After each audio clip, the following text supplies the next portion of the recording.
Graças e paz, amados, tudo bom com vocês?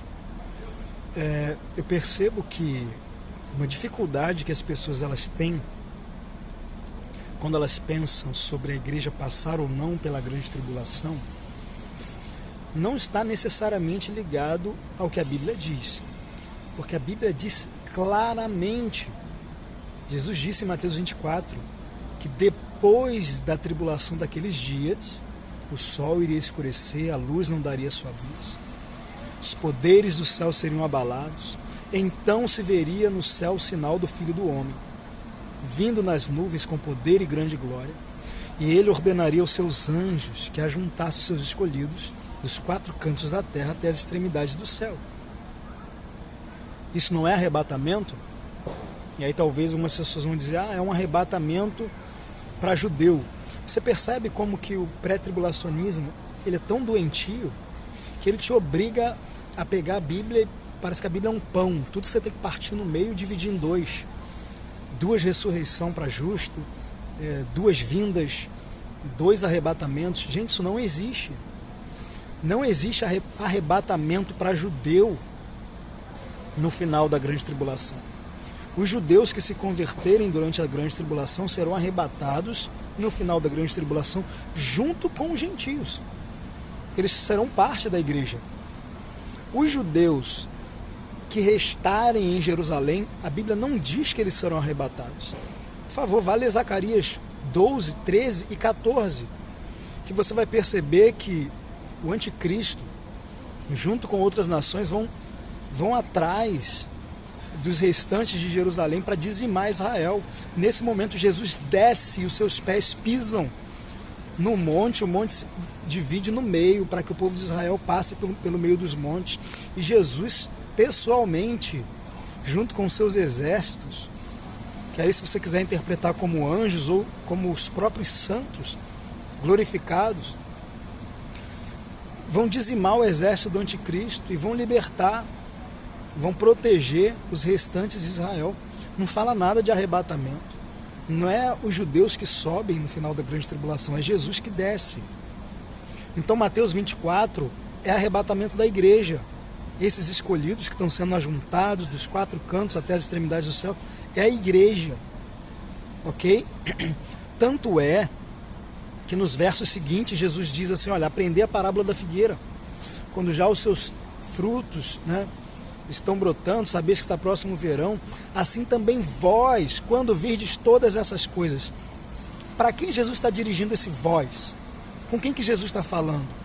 No início do capítulo diz que os seus discípulos, chamando-o à parte, perguntaram: quando aconteceriam essas coisas, que sinal haveria da sua vinda? Então Jesus está falando com os seus discípulos. Não tem como, não é para judeus, Jesus está falando com judeu. Ora, todos os discípulos dele eram judeus. Tudo que Jesus falou nos evangelhos era para judeus. Então você vai dizer que o sermão da montanha também era para judeu? Negar a si mesmo, tomar a cruz e seguir é só para judeu? Dar a outra face, andar a segunda milha, amar quem te persegue, é só para judeu também, porque Jesus falou com judeus. Jesus está falando com os seus discípulos. Jesus não está falando com multidão, Jesus não está falando com fariseus, Jesus está falando com os discípulos. E tudo que ele falou pessoalmente para os seus discípulos, no capítulo 28 de Mateus, ele disse: ide por todo o mundo e fazei discípulos de todas as nações, batizando-os em nome do Pai, do Filho e do Espírito Santo, e ensinando-vos a guardar tudo que vos tenho predito. Então, tudo que Jesus ensinou pessoalmente para os seus discípulos, ele ordenou que os seus discípulos ensinassem para os próximos discípulos. Então, Jesus, em Mateus 24, está falando com a igreja. Ele está dando mandamento aos seus discípulos, que passariam esses mandamentos aos próximos discípulos. E aí Jesus diz para eles: vós, quando virdes todas essas coisas, sabeis que está próximo às portas. Quanto ao dia e à hora, ninguém sabe. É engraçado que o pré-tribulacionista ele pega essa parte para dizer, para defender o arrebatamento secreto, mas está tirando do contexto. Quando você coloca dentro do contexto, você percebe que ele está falando daquela vinda dos versos anteriores. Então, assim, eu não creio que o pré-tribulacionismo ele se baseia nas escrituras. Ele é uma filosofia. Por quê?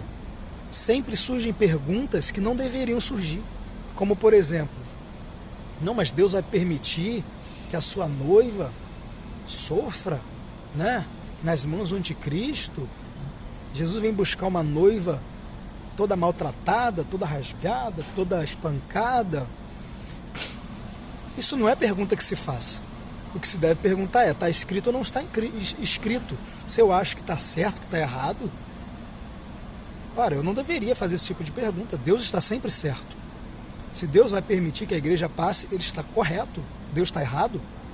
Quer dizer então que Jesus não poderia voltar para arrebatar a igreja primitiva, que estava sendo maltratada pelo Império Romano?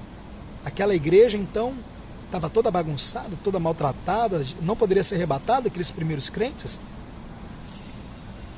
Agora, é óbvio, Jesus não vai se casar com uma noiva maltratada, surrada. A noiva será glorificada. Vocês já esqueceram disso? Os mortos vão ressuscitar, querido. Os santos serão glorificados. Não vai ter ninguém maltratado, sujo, não. Seremos glorificados. Então, um erro que as pessoas sempre cometem, né? Quando você fala assim, ora, em toda a história da igreja, a igreja sempre passou por tribulação. Por que ela seria livrada da grande tribulação? Somos nós melhores do que os crentes do passado? Aí sempre vem aquela questão, não, mas a grande tribulação é um evento diferenciado. Ela não pode ser comparada com as tribulações que os demais cristãos sofreram. Por quê? A grande tribulação ela é diferenciada no tipo de sofrimento ou no fato dela ser global?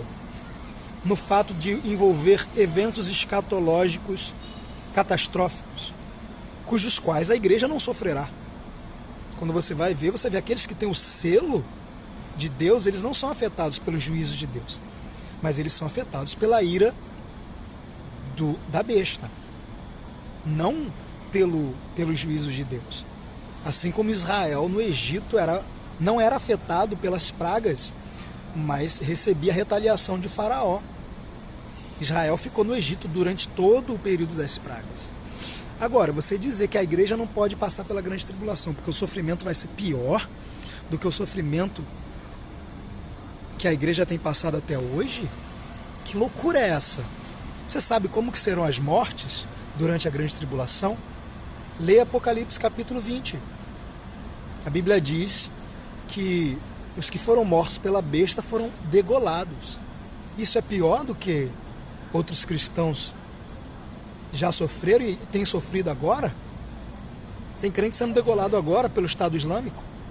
Por que esses crentes podem ser degolados agora pelo Estado Islâmico, mas você, bonitão, lindão, amado, menina dos olhos de Deus, não pode ser degolado pelo anticristo? Por que não? Os cristãos da época de Nero eram crucificados e queimados vivos para servir de lamparina, de luz para a cidade. Mulheres, crianças, mulheres grávidas tinham suas barrigas perfuradas, eram jogados aos leões, bebês eram mortos na frente dos seus pais. O que é pior, ser degolado ou ser queimado? Ser degolado ou ver seu filho ser devorado por um leão? Que conversa é essa que o sofrimento da grande tribulação vai ser pior? Pior na questão numérica.